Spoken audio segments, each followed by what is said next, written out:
You used to call me on my. You used to. Yeah. You used to call me on my cell phone. Late night when you need my love. Call me on my cell phone. Hotline bling indeed. We're gonna let Drizzy Drake, the sixth god, just buzz out in the background a little bit. This just in from my producer Timmy. Great job, Timmy. Next week on our show, we will have El Presidente himself, the Axis of Symmetry, GM of Sims Nation, Anthony Simone, on our show. Is he going to be in studio or is he going to be calling in? He's going to be in studio. Did he promise that or no? Yeah, I know he's got a day job and whatever. He thinks his day job's more important than his fantasy hockey career, which would explain his 1-7 dismal record. But he's going to come in. Wow, really. Really looking forward to that. It's going to be a good episode. Welcome back to GFHL Today. I am your boy, Toa Easy Gee. And this is 97.3 The Gee. We're going to give you some up-to-the-minute NHL scoreboard standings for you on a Saturday night. For those of you who are old enough to remember, there used to be a segment in the second intermission of Saturday Night Hockey. It was called Scoreboard Saturday. This is a little something similar, just without the plug for CBC. Games that have already been completed saw the St. Louis Blues beating the Dallas Stars 3-0 with Jake Allen posting a clean sheet. Colorado edged Nashville 3-2. Washington won their bitter division rivalry over Tampa Bay 2-1. Montreal, with tremendous goaltending by Mike Condon, topped Ottawa 3-1. Buffalo topped LA 2-1. The New York/Brooklyn Islanders topped Torts' Columbus Blue Jackets 3-2, and I haven't listened to the press conference yet, but I heard it was pretty colorful, so I'm definitely looking forward to that. Earlier on this afternoon in a matinee affair, saw the Boston Bruins capitalize on brutal turnovers, beating the Florida Panthers 3-1.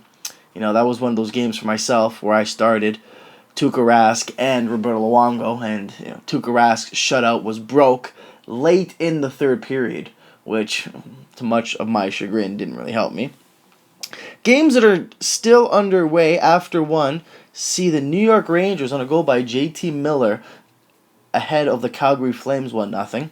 Calgary has been El Fuego on home ice recently and look to continue that.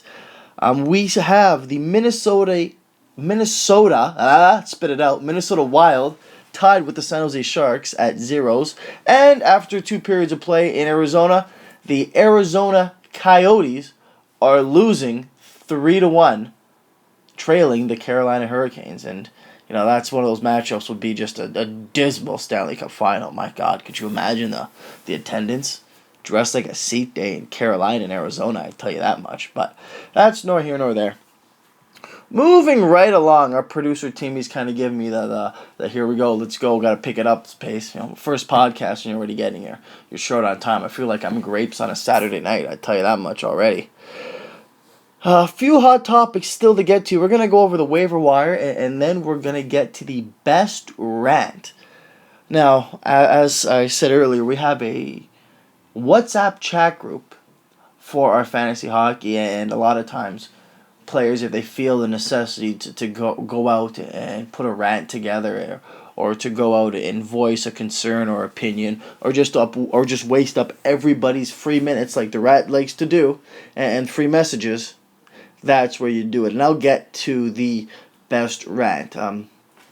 Looking at the waiver wire, we are allowed 2 pickups per week. We also have a waiver priority. So in the event that somebody does get hurt, a big name player goes down, it's not who has no life and who is just sitting on their cell phone waiting for an injury so they can pick up a player. It kind of adds a little bit of parity to the league, which is good because some of us actually do have day jobs, which, like Sims Nation, I guess you can say, or like Victor Newman. Victor Newman, for those of you who don't know, was my financial advisor until he kind of chose a different career path. And no hard feelings to Victor Newman. I thanked him for his service. I thanked him for the direction that he pointed me towards. I've since gone in a different direction, but nonetheless, our time spent together was fantastic.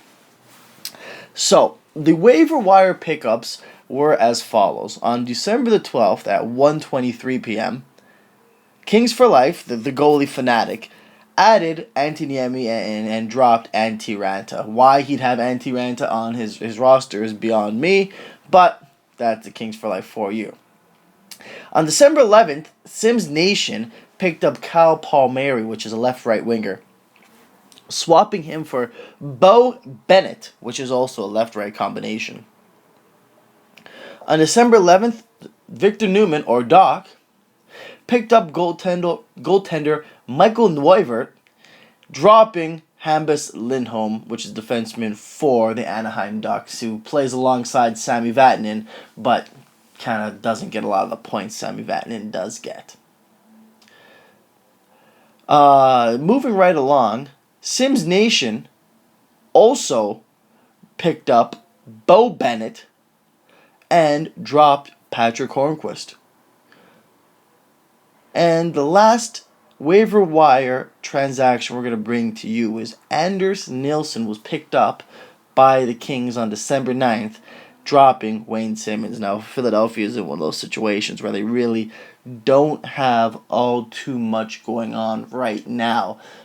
Offensively, they have the least amount of goals in the season and amongst NHL teams, and it makes you wonder why Dave, like I said, had a Simmons on your team. But you can't argue with somebody who's up in the standings. Now, we're going to have one final quick commercial break to you, and we're going to come back with the best rant. This is GFHL Today. I'm Easy Gee, and this is 97.3 The Gee.